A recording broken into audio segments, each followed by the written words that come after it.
A finger paused above the table, then lowered without touching anything. The phone rested nearby, angled slightly toward the edge.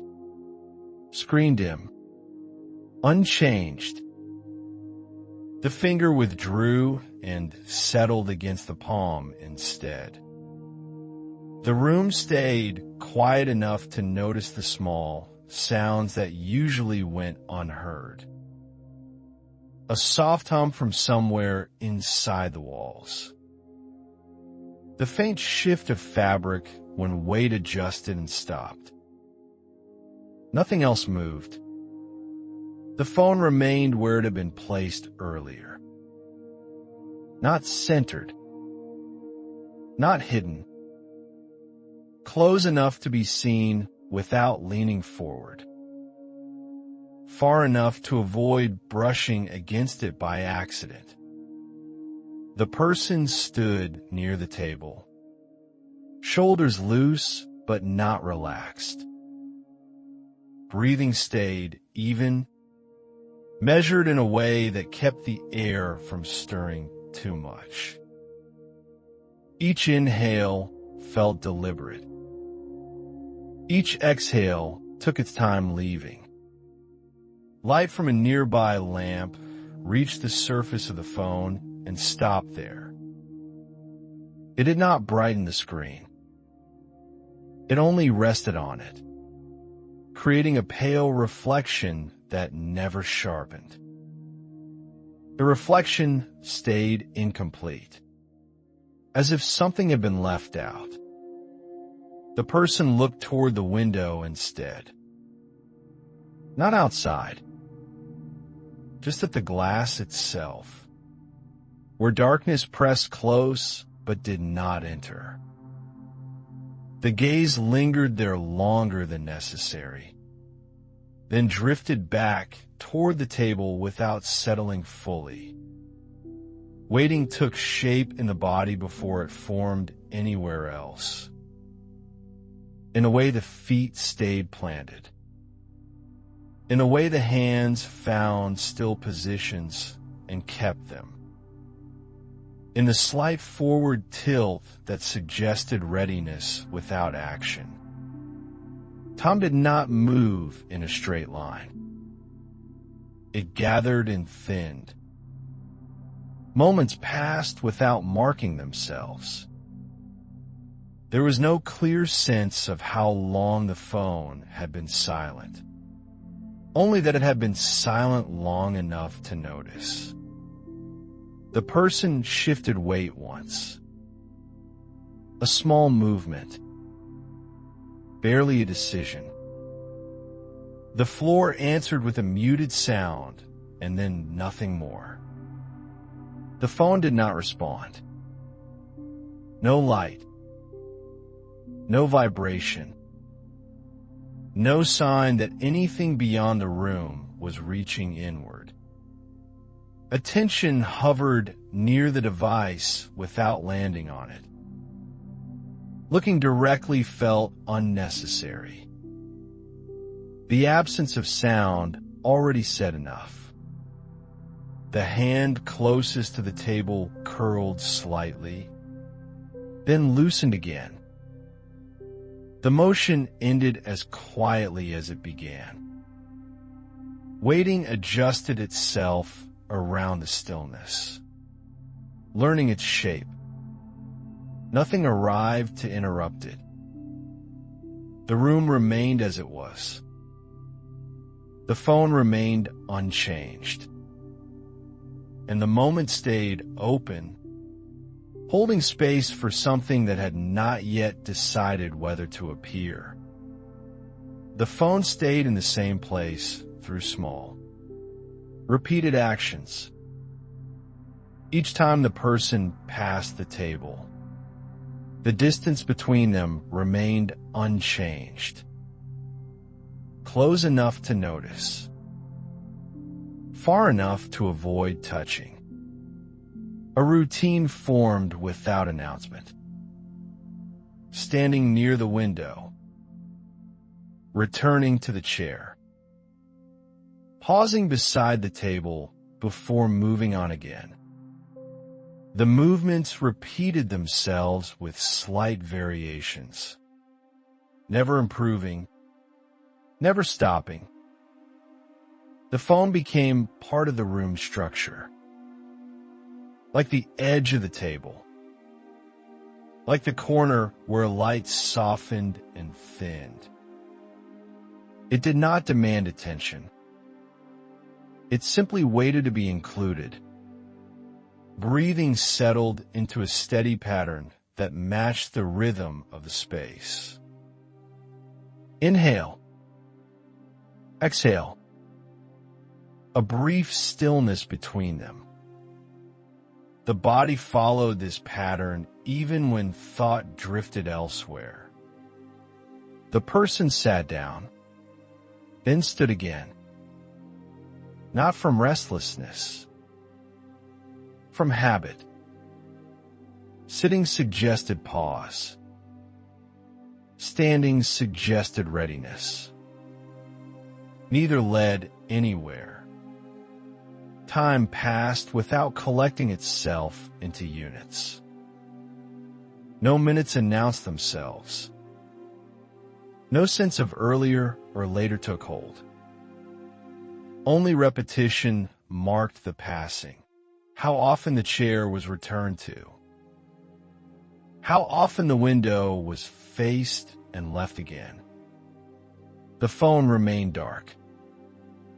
Its surface caught the same pale reflection each time the lamp was passed. The reflection never changed shape. It appeared, hovered, then disappeared as the person moved away. The hand hovered near the table once more. Not reaching, just acknowledging the space where reaching could occur. The hand lowered, rested briefly on the wood, then pulled back. The phone was left untouched. The room learned the pattern. Quiet adjusted itself around these movements, allowing them, absorbing them. Silence no longer felt empty. It felt occupied by repetition. The person's posture softened slightly with each cycle. The forward lean lessened. The shoulders dropped a fraction. Waiting continued, but its edges blurred. Attention drifted toward other details. The way the lamp's warmth faded near the wall. The faint mark on the floor that never fully disappeared. These details were noticed, then noticed again, until they became familiar enough to stop standing out. The phone did not interrupt this rhythm. It offered no signal to divide one moment from the next. Without sound, the routine deepened. Waiting settled into the body as something practiced. Not tense. Not calm. Just sustained. Time continued to pass in this way. Through repetition. Through small actions returning to themselves. With the phone remaining exactly where it was. Unchanged, while the habit of waiting carried on around it. The waiting thinned just enough for something else to surface. Not a memory with edges, not a full scene, just a fragment that refused to settle. The phone stayed where it was, but the past moved closer than it had before. It arrived without sound, carried by repetition rather than intention. Each pause near the table pulled it forward a little more. There had been a moment when the phone meant movement, when its weight suggested direction, when the screen lighting up changed the shape of a day. That time did not return fully. Only the outline remained. The person stood still longer than usual. The body recognized the pause before thought did. Breathing slowed, then adjusted again, as if something unfamiliar had entered the room. The past did not explain itself. It did not name what had been expected. It only left impressions. A sense of having stepped away too soon. A sense of something left open without ceremony. The phone had been placed down once with intention. Not carelessly, not absent-mindedly. Set down with the idea that it would soon be picked up again. That second motion never happened. That unfinished motion lingered now. Not as regret, not yet, as something incomplete, hovering just outside the present. The person noticed a tightness beneath the ribs. Not sharp, not urgent, just present enough to register. The body remembered what the mind had not revisited in some time. The phone remained silent through this awareness. Its stillness did not confirm or deny anything. It simply stayed. A hand moved closer than before. Stopped. The distance between skin and glass felt heavier than it should have. Closing it would finish something. Leaving it open allowed the past to remain unfinished. The hand withdrew. Time bent around that choice. The room felt briefly unfamiliar, as if it had shifted without moving. Light seemed to pause in place, then continue as it had. The unfinished past did not press further. It lingered, satisfied with having been noticed. It did not ask to be resolved. The person returned to standing near the window.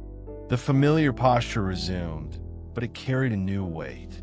Waiting now included what had not been completed. The phone stayed dark, and the past, incomplete and quiet, remained part of the waiting, woven into it without needing to be named. The room returned to its steady shape. Nothing shifted in position. Not the table, not the chair, not the phone resting where it had been left. Only the feeling of waiting adjusted, quietly loosening its grip. The person no longer stood as close to the table. The distance widened by a small, almost accidental step. Enough to notice, not enough to feel like leaving. Breathing changed first. The pauses between breaths lengthened. Air moved without being measured. The body stopped listening so carefully for interruption. The phone remained dark. Its surface reflected the same dull light, but the reflection no longer held attention for long. The eyes passed over it and continued on, resting briefly on other parts of the room before moving again. Waiting stayed present, but it leaned back instead of forward. It no longer pressed toward the future. It settled into the present moment, lighter, less demanding. A hand rested against the table's edge. Not reaching, not avoiding, just there. The fingers stayed relaxed, no longer poised for movement. The idea of the call did not disappear. It softened. It lost its urgency, its sharp outline. It became one possibility among many, no longer the center holding everything in place. The person sat down and remained seated. The chair supported the weight without complaint. The posture held no readiness, no tension waiting to release. Time continued to move, but it did not announce itself. It passed quietly, without markers, without resistance. The room accepted it without reaction. The phone stayed where it was, unchanged, unresponsive, no longer watched as closely. Waiting did not end. It thinned. It learned how to exist without asking for confirmation. The space around the phone felt less charged, more ordinary, like any other object left out in the open.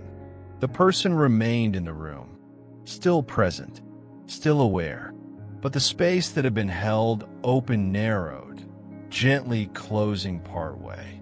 Not shut, just no longer stretched. The phone did not ring, and the waiting continued, quieter now, sharing the room instead of filling it. There are things no one says out loud. Not because there is nothing to say, but because saying it might change everything. If this story feels familiar, perhaps you understand it better than most.